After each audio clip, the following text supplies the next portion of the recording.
तो हेलो मेरे प्यारे भाइयों एवं बहनों, तो कैसे हैं आप सभी। उम्मीद करते हैं बहुत ही मस्त होंगे, बहुत ही बेहतरीन ढंग से आप लोग का पढ़ाई अभी तक चल रहा होगा। और इससे पिछले लेक्चर में हमने रोज़ कहानी को पूरा कंप्लीट रूप से आप लोग लेखक परिचय एवं ऑब्जेक्टिव क्वेश्चन जो संभावित हो सकता था मैंने करा दिया था। और आज उसी सीरीज़ को आगे बढ़ाते हुए हिंदी का अगला जो पार्ट है, जो पार्ट नंबर 6 है, वो है कि एक लेख और एक पत्र, जिसके जो लेखक हैं वो है भगत सिंह जी। कौन है? भगत सिंह जी, जो एक बहुत ही जाने माने चेहरा है। इसको तो ऐसा कोई बच्चा होगा नहीं जो इसको नहीं जानते होंगे, क्योंकि ये बहुत ही जाने माने क्रांतिकारी थे। तो इन्हीं का है एक लेख और एक पत्र। तो आज हम उसी को पढ़ने वाले हैं, उसी का मतलब उसका लेखक परिचय एवं उसका ऑब्जेक्टिव को देखने वाले हैं। तो इसका ऑब्जेक्टिव करने से पहले हम इसका लेखक परिचय देख लेते हैं। उससे पहले यदि आप लोग को वीडियो पसंद आ रहा होगा तो आप लोग ज़रूर कमेंट कीजिएगा कि सर हमें, या भैया हमें वीडियो बहुत ही अच्छा लग रहा है, पसंद आ रहा है। आप लोग इसी तरीके से हमें और भी सजेक्ट करें, इस तरह से आप लोग कमेंट करके हमें ज़रूर बताइएगा। तो चलिए हम आगे बढ़ते हैं। तो आगे हमारा जो ये चैप्टर है, जो जिसका नाम है एक लेख और एक पत्र। तो इनकी यदि बात करें तो ये भगत सिंह जी के द्वारा लिखा गया है। इनका जन्म कब हुआ था? 1907 ईस्वी में। इसका मृत्यु 1931 ईस्वी में। यह 24 साल मतलब युवा अवस्था में ही मर गए थे, या फांसी पे लटका दिया था इन्हें, तो समझिए। तो ये मर गए थे। चलिए आगे बढ़ते हैं। तो आगे इसका ये जो हमारा पाठ है, एक लेख और एक पत्र। तो इनके लेखक की बात करें तो इनके लेखक कौन है? भगत सिंह जी। कौन है? भगत सिंह जी इनके लेखक हैं। तो इनका यदि जन्म की बात करें तो इनका जन्म 28 सितंबर 1907 ईस्वी को हुआ था। कब हुआ था इनका जन्म? 28 सितंबर 1907 ईस्वी को जन्म हुआ था। और निधन 23 मार्च 1931 को हुआ था। कब हुआ था? 23 मार्च 1931 को। देखिए इसका ये समय भी याद रखिएगा कि शाम को 7:33 पर इसको लाहौर षड्यंत्र केस पर फांसी चढ़ा दिया था। ठीक, तो इनका फांसी इसको फांसी देकर मृत्यु इसका हुआ था। कब हुआ था? 7:33 पर। देखिए ये क्वेश्चन जो है, ये समय ये कई बार पूछा गया आप लोग से एग्जाम में, और चांस है कि इस बार भी पूछ सकता है। तो इसीलिए इसको आप लोग मिस मत कीजिएगा, इसको भी थोड़ा ध्यान में रखिएगा कि इसका निधन जो है 23 मार्च 1931 ईस्वी को शाम को 7:33 पर लाहौर षड्यंत्र केस के द्वारा के दौरान फांसी पर लटकाने से हुआ था। तो चलिए हम आगे देखते हैं। तो इसका आगे देखें तो इनका निवास स्थान की बात करें तो इनका निवास स्थान बंगाचक नंबर 105 गुगेरा ब्रांच, वर्तमान लायलपुर पाकिस्तान पड़ता है। तो इसका जन्म स्थान कहाँ पे है? लायलपुर पाकिस्तान में। यदि आप लोग हमारा पूरा ये सीरीज़ को पीछे से फॉलो करके आते रहे होंगे तो ज़रूर आप लोग लायलपुर का नाम एक जगह और आप लोग को ज़रूर सुने होंगे। यदि मैं आप लोग बोलिएगा तो मैं चैप्टर का नाम बता सकता हूँ कि ये दूसरा चैप्टर में उसने कहा था, हमने लायलपुर का नाम सुना था। और यदि आप लोग को याद है तो ठीक है, नहीं है तो आप लोग ज़रूर वीडियो जाके देखिएगा कि उसमें मैंने इसका नाम कब लिया था और किस क्वेश्चन के दौरान लिया था। तो इसका निवास स्थान कहाँ पे? लायलपुर पाकिस्तान में। यदि इसकी माता की बात करें तो इनका माता का नाम विद्यावती है एवं पिता का नाम सरदार किशन सिंह है। पिता का क्या नाम है? सरदार किशन सिंह। तो चलिए हम आगे बढ़ते हैं। तो हमारा अगला है इनकी शिक्षा की यदि बात करें तो इनका शिक्षा जो आरंभिक शिक्षा है वो गांव में ही हुआ था। इसका गांव कहाँ था? बंगा। तो बंगा से हुआ था।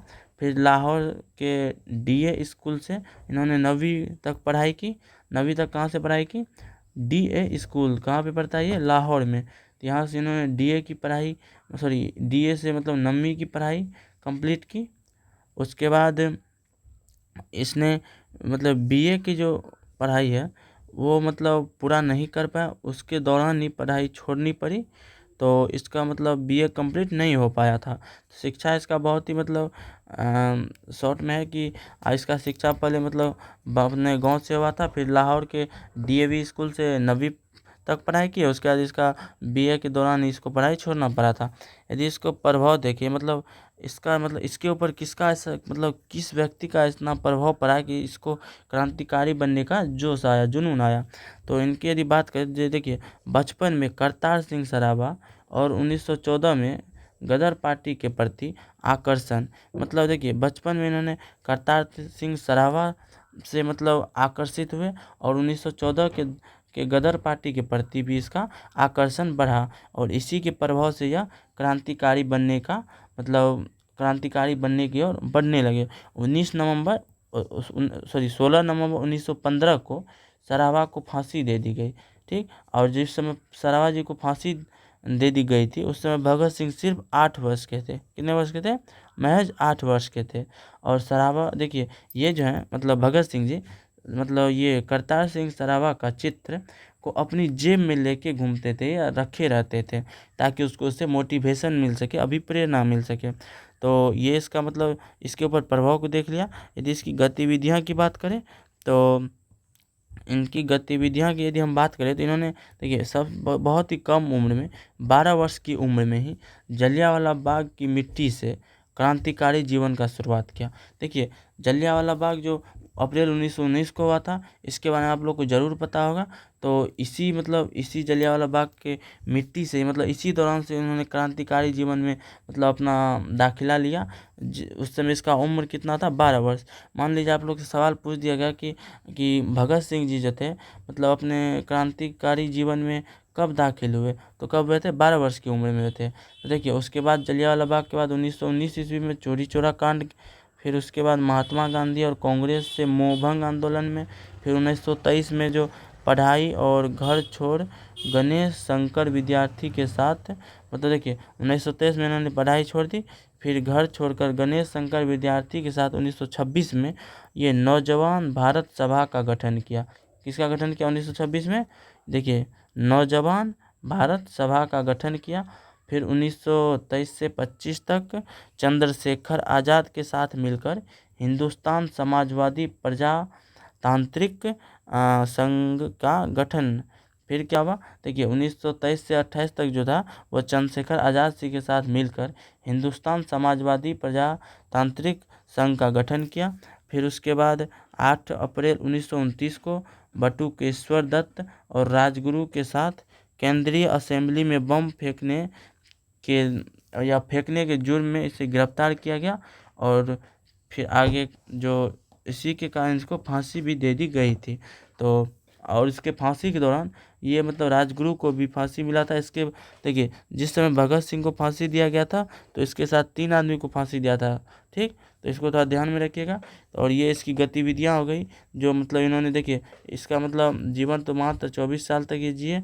तो 24 साल में इन्होंने इतना मतलब क्रांतिकारी क्षेत्र में अपना कदम बढ़ाया कि पूरा ये प्रचलित हो गया। और अब समझ सकते हैं कि इन्होंने केंद्रीय असेंबली में जाके बम फेंक दिया। तो इसका मतलब आप जोश समझ सकते हैं कितना जोश में थे कि इन्होंने केंद्रीय असेंबली जहाँ पे मतलब सिक्योरिटी गार्ड में भरे पड़े रहते हैं, पुलिस की मतलब पूरा आवाजाही रहती है, वहाँ मौजूद रहता है, तो वहाँ पे जाके बम फेंकना एक बहुत ही मतलब हिम्मत वाली बात होती है। तो इसी से आप समझ सकते हैं कि मतलब भगत सिंह जी जो है वो मतलब कितना मतलब अपने आप में मतलब आकर्षित हुए थे इस सब से। तो चलिए हम आगे इसकी ओर बढ़ते हैं। तो यदि इसकी कृतियाँ की बात करें तो देखिए, पंजाब की भाषा और लिपि समस्या, उसके बाद विश्व प्रेम, युवक में नास्तिक क्यों हूँ, अछूत समस्या, विद्यार्थी और राजनीतिक, सत्याग्रह और हड़तालें और बम का दर्शन। देखिए, ये इनकी कुछ प्रमुख कृतियाँ हैं जो मतलब इसमें से कुछ मतलब पूछे गए हैं और इस बार भी चांस है कि कुछ पूछे जाए।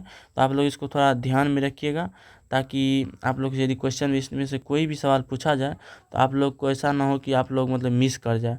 तो यहाँ जहाँ तक यदि लेखक परिचय की बात करें तो इसका बहुत ही शॉर्ट है और आप लोग को मैंने इसका लेखक परिचय करा दिया। तो चलिए अब इससे आगे बढ़ते हैं। और आगे बढ़ने से पहले यदि आप लोगों को वीडियो पसंद आ रहा होगा तो वीडियो को ज़रूर लाइक कीजिएगा, सब्सक्राइब कीजिएगा और अपने दोस्तों के साथ शेयर कीजिएगा ताकि वो भी इनसे जुड़कर इसका फ़ायदा उठा सके। और साथ ही साथ हमें भी मतलब कुछ अभी प्रेरणा मिल पाएगी कि हाँ, आप लोग हमसे जुड़े हुए हैं और आप भी चाहते हैं कि हम इस तरीके से वीडियो आप लोग के लिए देते रहें। तो चलिए हम आगे बढ़ते हैं, ऑब्जेक्टिव की ओर बढ़ते हैं। तो ऑब्जेक्टिव जो हमारा, एक मिनट, हाँ, तो ऑब्जेक्टिव जो हमारा है, तो हमारा पहला नंबर क्वेश्चन है कि एक लेख और एक पत्र के लेखक कौन है। क्या पूछा गया? ये जो एक लेख और एक पत्र है उनके लेखक कौन है? तो जैसा कि आप लोगों ने ऊपर देखा होगा कि भगत सिंह जी, तो कौन है एक लेख और एक पत्र के लेखक? भगत सिंह जी। तो जिसका भी सी नंबर आंसर है उसका बिल्कुल सही है, इसका सी नंबर हो जाएगा। और चलिए आगे बढ़ते हैं। तो हमारा अगला क्वेश्चन है क्वेश्चन नंबर 2।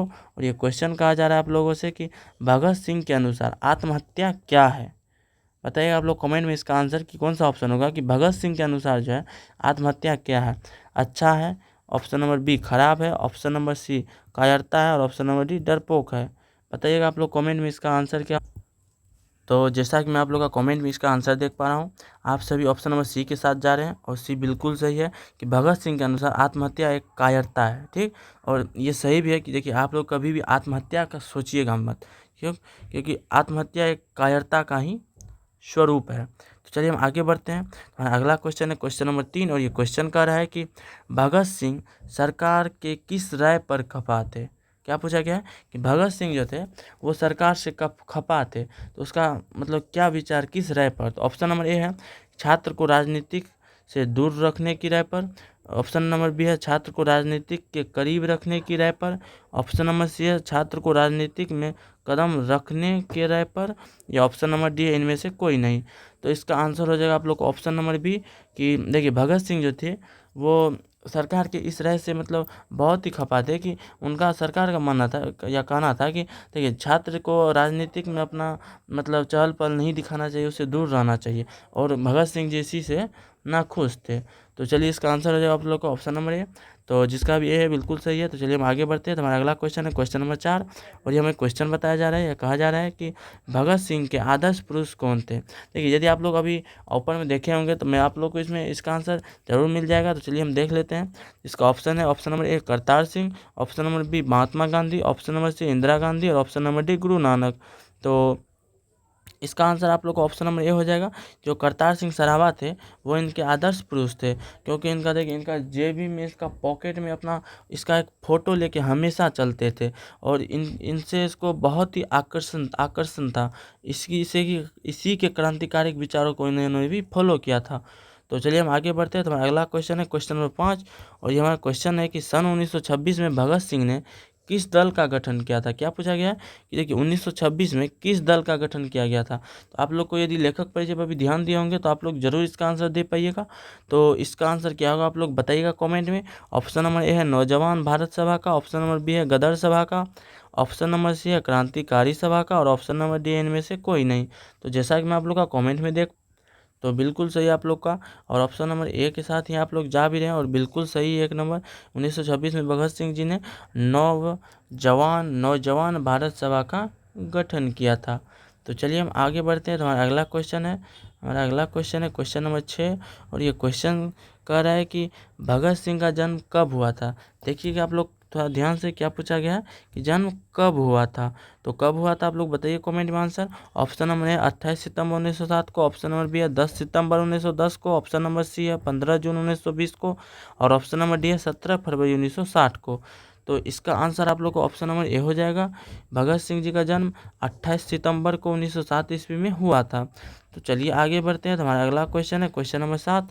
और ये क्वेश्चन कहा जा रहा है कि 1914 ईस्वी में भगत सिंह किस पार्टी की ओर आकर्षित हुए थे? तो आप लोग लेखक परिचय को यदि नहीं देखें तो जाके देखिएगा, इसका आंसर आप लोग को मिल जाएगा कि इसका जो है आप लोग गदर पार्टी हो जाएगा। देखिए भगत सिंह जी जो थे वो चंद्रशेखर आज़ाद जी के द्वारा जो गदर पार्टी से बहुत ही आकर्षित हुए थे 1914 ईस्वी में। तो चलिए हम लोग आगे बढ़ते हैं। तो हमारा अगला क्वेश्चन है क्वेश्चन नंबर 8। और ये क्वेश्चन हमें कहा जा रहा है कि भगत सिंह सदैव किसका चित्र पॉकेट में रखते थे? देखिए इसका भी मैंने आप लोग को लेखक परिचय में करवाया था कि ये जो करतार सिंह सरावा थे ये इनके आदर्श मतलब इनके थे। ठीक, तो इन्हीं को ये फॉलो करते थे और इन्हीं का पॉकेट वो हमेशा अपने पॉकेट में रखा करते थे।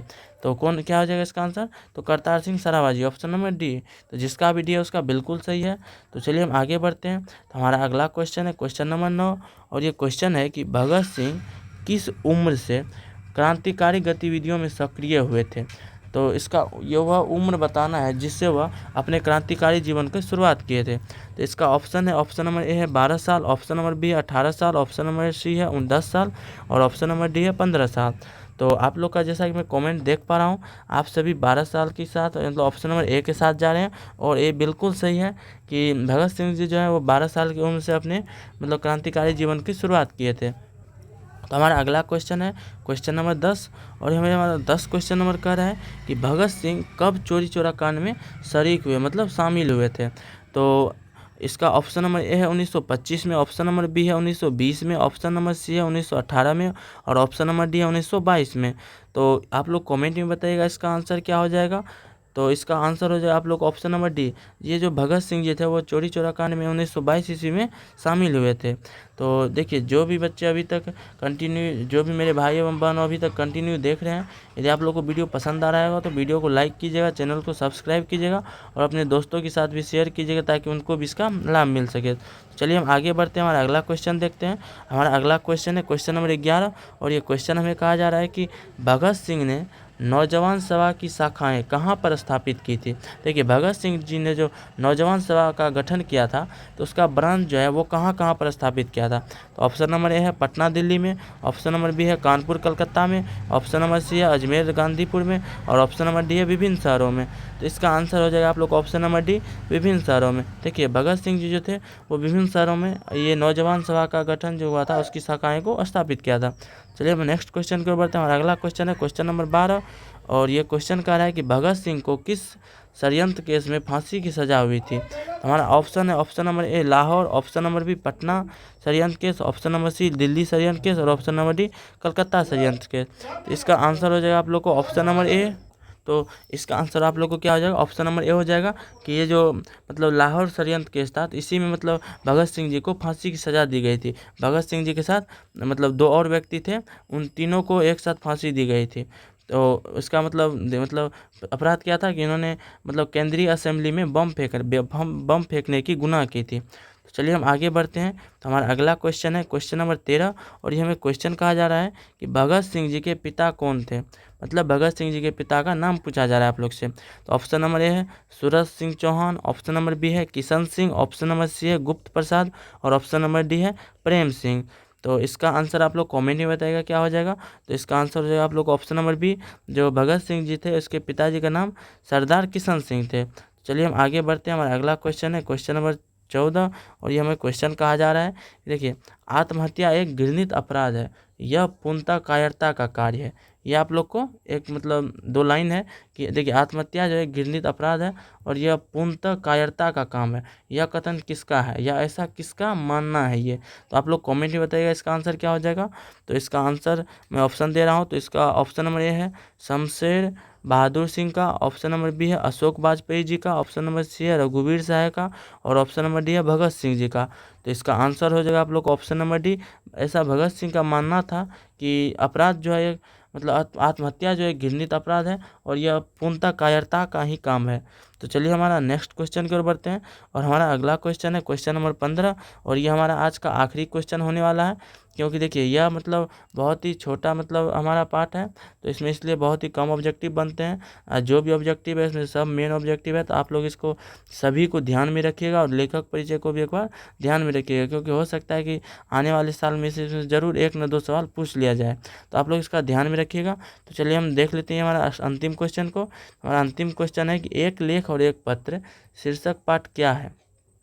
जो हमारा अभी जो पढ़ रहे हैं हम एक लेख और एक पत्र, वह मतलब किस प्रकार का पाठ है। तो ऑप्शन है ऑप्शन नंबर ए स्मरण, ऑप्शन नंबर बी ऐतिहासिक पत्र, ऑप्शन नंबर सी कहानी, और ऑप्शन नंबर डी कविता। तो इसका आंसर आप लोग कमेंट में बता के जाइएगा क्या होगा। तो इसका आंसर हो जाएगा आप लोग ऑप्शन नंबर बी। ये जो मतलब एक लेख और एक पत्र है वो एक ऐतिहासिक पत्र है। देखिए, यह मतलब हमारे जो अभी इतिहास बीत चुका है उसी को मतलब उसी से लिया गया है या उसी से जुड़ा हुआ है। तो इसका आंसर क्या हो जाएगा, ऑप्शन नंबर बी हो जाएगा। तो हमारा आज का लेक्चर यहाँ पे समाप्त होता है। यदि आप लोगों को वीडियो पसंद आया होगा तो वीडियो को लाइक कीजिएगा, चैनल को सब्सक्राइब कीजिएगा, और अपने दोस्तों के साथ भी शेयर कीजिएगा ताकि वो भी इसका फ़ायदा उठा सके। तो धन्यवाद मेरे प्यारे भाइयों एवं